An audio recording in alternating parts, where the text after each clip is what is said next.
Good morning, Malta and Gozo, and welcome to another edition of Lovin Daily. I'm your host, Chris Peregin, and these are your headlines. So, yesterday we had more about this controversy about hairdressers.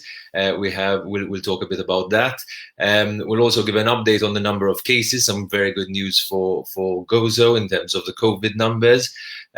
Some breaking news politically that the former Economy Minister Chris Cardona has bowed out of parliamentary politics, and we'll talk about who might be replacing him. Also, an important story about a tragedy that happened 2 years ago regarding the open-top bus that saw two people getting killed when there was a crash 2 years ago. A vote on Malta's hospital healthcare system. We'll talk about that as well, and some news about the Lovin Malta social media awards that are going live today. The nominations are going live today. So let's just start with the first story. So yesterday, the day before yesterday, there was a bit of a controversy about hairdressers and whether they can actually go and cut people's hair in people's homes. The police said that's not illegal. And basically people were wondering, okay, so that means that I could start, getting my haircut at home. Charmaine Gauci yesterday said, the Superintendent of Public Health yesterday said that this is a non-essential service. And essentially, doing this would go against all the concepts of social distancing. So this is something that is not advised. Chris Fern's Facebook account said that there could also be fines issued, but then we clarified that with Chris Fern, the health minister, and he said actually this is not against the law, so there can't be fines. But again, this is highly discouraged. So anyone who is hoping to get their haircut at home, just know that this is something that is against the concept of social distancing, but not necessarily against the law. We also had some very important news and very good news about the number of cases in Malta and Gozo over the past few days. So 0 cases in Gozo. And in Malta, we only had 5 new cases yesterday. The total active cases in Malta at the moment is just 120.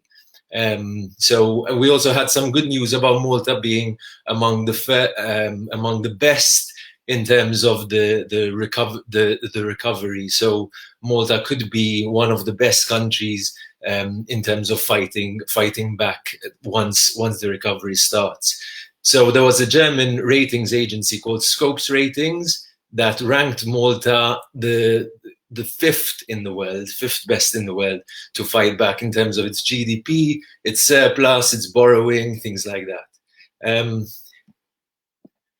We also yesterday had some news from Chris Cardona. So Chris Cardona, the former Economy Minister of Malta, is bowing out of parliamentary politics.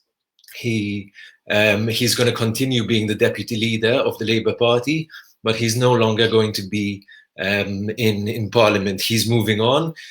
We know that Chris Cardona was quite a controversial figure in Maltese politics.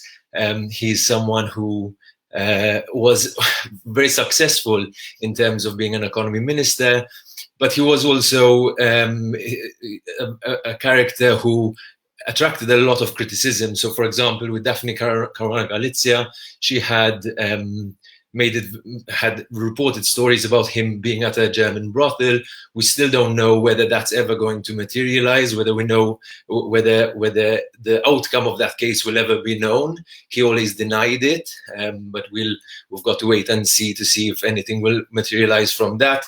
The person who's most likely to replace Chris Cardona is Ian Castaldi-Paris, who is actually a former PN mayor, so someone who switched sides in politics some years ago, and now he's most likely to replace Chris Cardona. We also know about Chris Cardona that he was a person who turned down a ministerial position. that's as far as we know. When Robert Abela got elected as Prime Minister, Chris Cardona had turned down a ministerial position and is now working in the private sector. Another story from yesterday was the case of Simon Morrison, someone who was involved in that horrific accident 2 years ago, where the open-top bus had crashed into a tree, killing 2 people. Simon Morrison was was one of the people who was involved in that accident and spent 4 weeks in a coma. Yesterday, he spoke to the Scotland's Daily Record, and he spoke about how this case has seemed to be forgotten completely.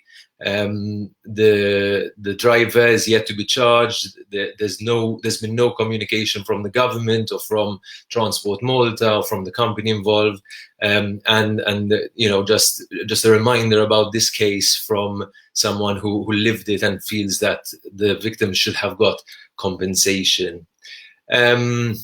Today as well, there's going to be an interesting vote in Parliament. The Nationalist Party